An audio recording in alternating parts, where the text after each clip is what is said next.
সিনেমাৰ পূৰ্বে ট্ৰেইলাৰ দেখুৱাই দিলে মুখ্যমন্ত্ৰীয়ে। 8 ফেব্ৰুৱাৰীত কি হ'ব আগতীয়া আভাস দিলে মুখ্যমন্ত্ৰী ডক্টৰ হিমন্ত বিশ্ব শৰ্মাই। 26ৰ ৰণ ইতিমধ্যে আৰম্ভ হৈ গৈছে। ৰণ মানে একেবাৰে মহাৰণ।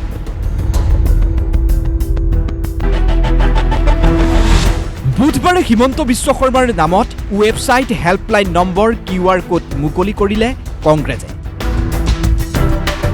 আৰু বৃহস্পতিবাৰে এই দৃশ্য। মুখ্যমন্ত্ৰী দুৰ্নীতিগ্ৰস্ত বুলি ৰাইজক সজাগ কৰাৰ বাবে কংগ্ৰেছৰ এই কাৰ্যসূচী।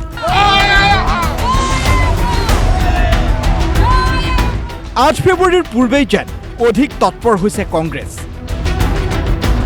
মুখ্যমন্ত্ৰীৰ সংবাদমেললৈ যে ভয় খোৱা নাই তাৰেই যেন এক শক্তিশালী বাৰ্তা দিব খুজিছে গৌৰৱ গগৈয়ে। মুখ্যমন্ত্ৰীৰ পৰিয়ালৰ দুৰ্নীতিৰ প্ৰসংগ কংগ্ৰেছে উত্থাপন কৰিছিলহে মাত্ৰ। মুখ্যমন্ত্ৰীয়ে দেখুৱাই দিলে গৌৰৱৰ পাকিস্তান লিংকৰ ট্ৰেইলাৰ। গৌৰৱৰ পৰিয়ালৰ পাকিস্তানত আছে বেংক একাউণ্ট। পাকিস্তানত ৰানিং একাউণ্ট আছে গৌৰৱ গগৈৰ পৰিয়ালৰ। আজি আপোনালোকে গৌৰৱ গগৈক সুধিব যে তেওঁৰ পৰিয়ালত পাকিস্তানৰ বেংকত কেইটা একাউণ্ট আছে। মই আজি খালি হিণ্ট দিছোঁ আপোনালোকক। তেওঁৰ পৰিয়ালৰ একাউণ্টত আজিও পাকিস্তানত ৰানিং আছে বেংক একাউণ্ট চলি আছে। মই 8 তাৰিখে কমেই, খালি আপোনালোকক এটা হিণ্ট দিছোঁ। যি মানুহৰ বেংক একাউণ্ট পাকিস্তানত থাকিব পাৰে সেই মানুহ কিমান ডেঞ্জাৰাছ হ'ব আপোনালোকে খালি ভাবি চাওক। 8 তাৰিখৰ কাৰণে 8 তাৰিখলৈকে ৰখক। কিন্তু মইতো কওঁতে মোৰ ওপৰত কোনেও কেছ কৰিব সাহস নকৰে। মোৰ ওপৰত ক'লে মই কৈছোঁ 9 তাৰিখে কেছ কৰিম। মই যিবিলাক কওঁ মোৰ ওপৰত কিয় কেছ কৰিব সাহস নকৰে। আজি যে মই 2 মাহৰ পৰা কৈ আছোঁ মোৰ ওপৰততো কোনেও কেছ কৰা নাই। কিয়? তেওঁলোকে জানে যে কেছ কৰিলে উল্টা বিপদত পৰিম। আজি মই কৈছোঁ যে পৰিয়ালৰ পাকিস্তানতো বেংক একাউণ্ট আছে। খালি হিণ্টটো দিছোঁ, 8 তাৰিখে বাকীখিনি ক'ম। গৌৰৱৰ লগত থকা ব্যক্তিও সমানেই বিপদজনক বুলি মন্তব্য মুখ্যমন্ত্ৰীৰ। 8 ফেব্ৰুৱাৰীৰ পিছত সেইকেইজন ব্যক্তিৰ মুখা খুলিব মুখ্যমন্ত্ৰীয়ে। গৌৰৱৰ ঘনিষ্ঠই কিতাপত লিখিছে অসমীয়াসকল হেনো ভগনীয়া। ৰাজীৱ ভৱনত কেৱল অসমীয়া বিৰোধী কাম কাজ চলিছে বুলি বিস্ফোৰক অভিযোগ মুখ্যমন্ত্ৰী ডক্টৰ হিমন্ত বিশ্ব শৰ্মাৰ। যিকেইজন ব্যক্তিয়ে গৌৰৱ গগৈৰ লগত লগ লাগি এইবোৰ কাম কৰি আছে সেই ব্যক্তিকেইজনো কিমান ডেঞ্জাৰাছ 8 তাৰিখে প্ৰথম এইটো কৈ ল'ম। তাৰপিছত এওঁলোকৰ আগে পিছে লাগি থকা মানুহখিনিৰ কথাও মই ক'ম যে এওঁলোক কিমান ডেঞ্জাৰাছ। এজন গৌৰৱ গগৈৰ লগত ব্যক্তি লাগি আছে যোনে এইবিলাক বনাই আছে। তেওঁ এখন কিতাপ লিখিছিলে।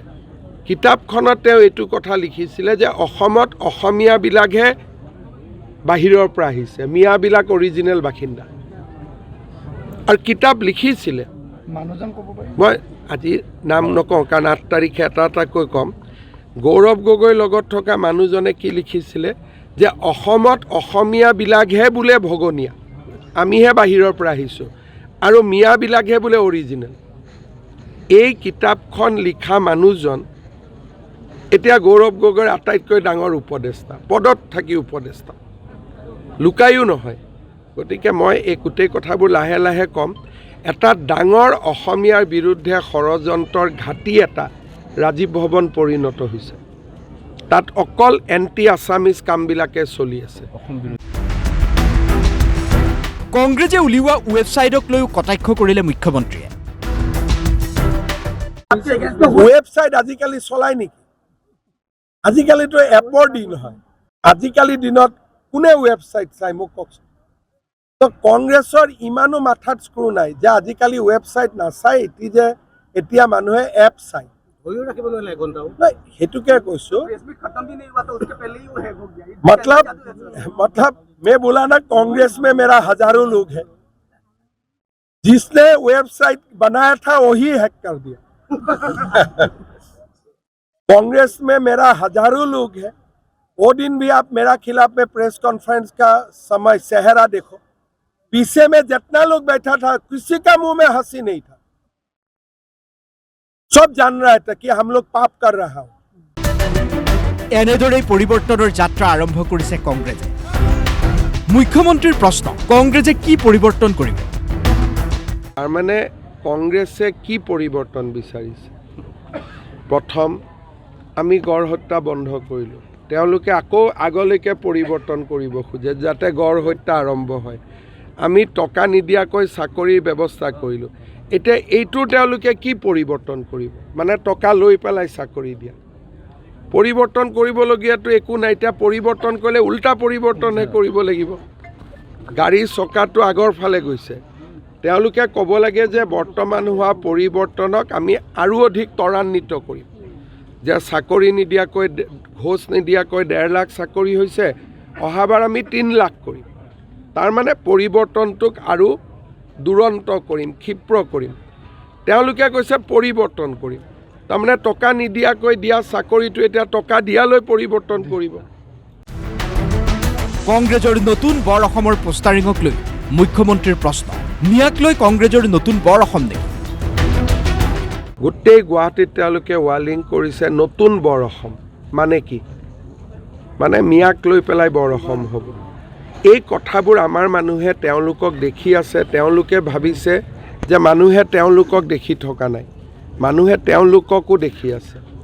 আজি কংগ্ৰেছ দলে উত্তৰ দিব লাগিব, গড় হত্যা মাৰি গড়ৰ খৰ্গবিলাক কাক বিক্ৰী কৰিছিলে, সেইবিলাক বন্ধ কৰাটো আজি মোৰ অপৰাধ হৈ গ'ল।